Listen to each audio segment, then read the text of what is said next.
Yo, what's up guys? So in this video, I wanted to go over the differences between a closer and a salesperson.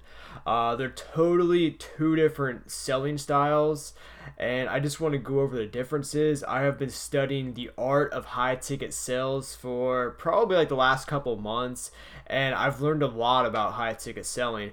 And I was doing some more studying today, and they're talking about, the salespeople versus the closers and how they're so different. And it really got me thinking that they are totally different and two different types of mentalities. So I really just want to go over that with you guys and what I've learned so far regarding salespeople and closers. And salespeople, they kind of get a bad rep nowadays. When you think of a salesperson, you think of someone who is, pushy, someone who's needy, and someone who's just pretty sleazy. Salespeople, they're normally pretty energetic, and they talk kind of fast, and they're pretty obnoxious sometimes. And really, it's no wonder why people just don't really like them. Their behavior is so low status. And obviously, people, they don't want to do business with low status people.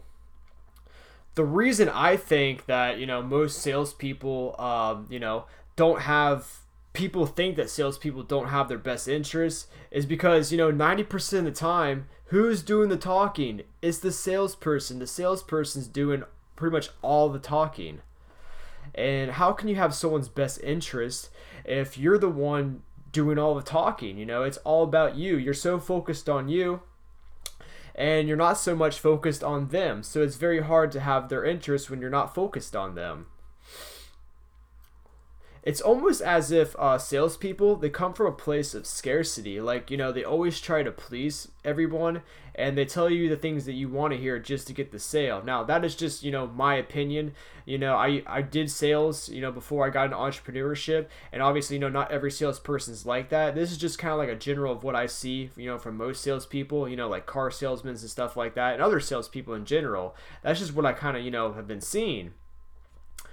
And really, like, would you trust a person like that? Would you buy from someone, and would you feel good afterwards, with your purchase if, maybe for some reason you didn't think they had their best interests?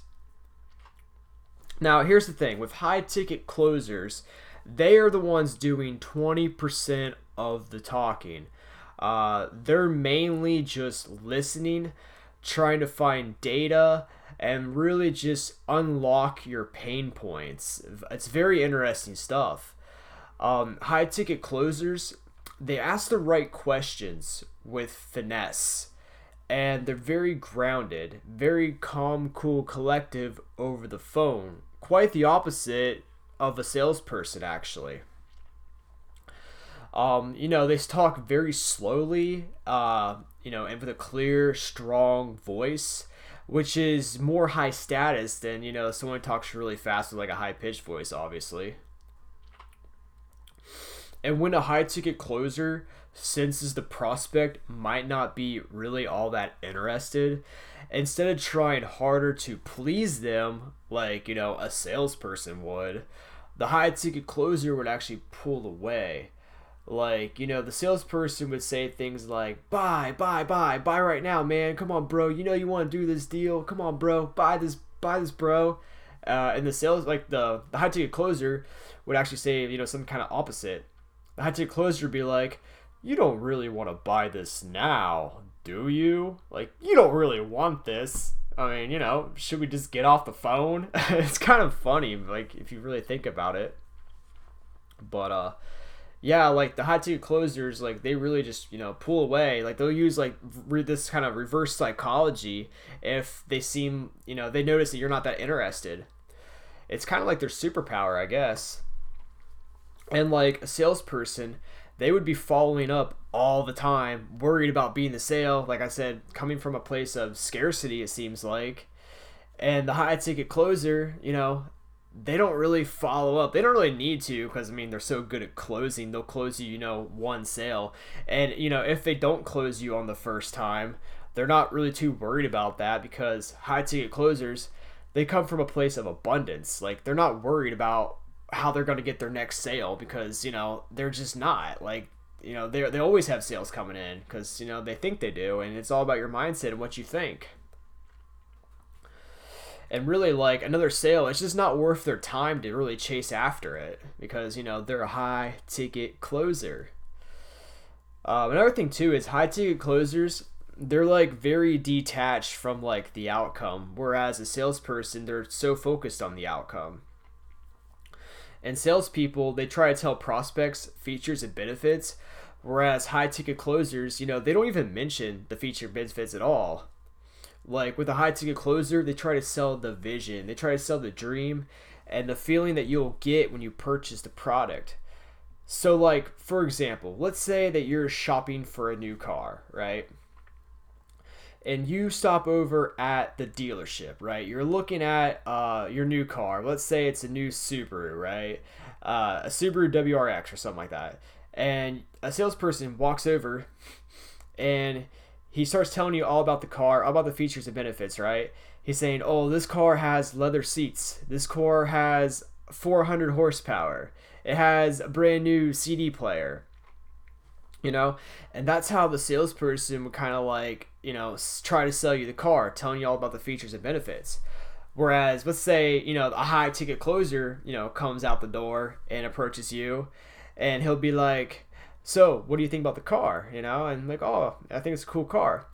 Come sit inside the car. And then, you come and sit inside the car, you put your hands on the steering wheel, right? And be like, how does that make you feel, sit inside in the car with those leather seats? Like, how does it feel when you're driving the car, And obviously you'd probably be like, well, it feels pretty damn good. And then he'd probably say something like, well, what are your friends going to think when they see you roll up in that real nice whip? And you'd probably be like, well, they probably think that I'm the shit, right? I don't know. It's just kind of cool. I've been doing a lot of studying, a lot of learning, and I just wanted to go over what I've learned with high ticket selling. So guys, which one do you want to be? Which one do you think you are? Which one are you trying to become?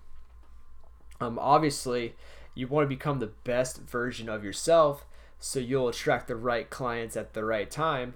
And the only way to do that is to, be more high status, be more, have high status behaviors, I guess. And I guess be more like the closer versus the salesperson. I don't know. You guys got to try it out and see for yourselves. That'll wrap it up for this video. And I really appreciate you guys staying through the whole entire video. And if you guys got a lot of value with this video, share this video with one of your friends. Especially if they're trying to start a business themselves. Maybe they don't really know how to even begin to, start a service-based business. And if that's the case, show them this video. If they're struggling with, getting sales, struggling closing clients, definitely share this video with them. And if you like the video, leave a like, and I'll see you guys in the next video. Peace.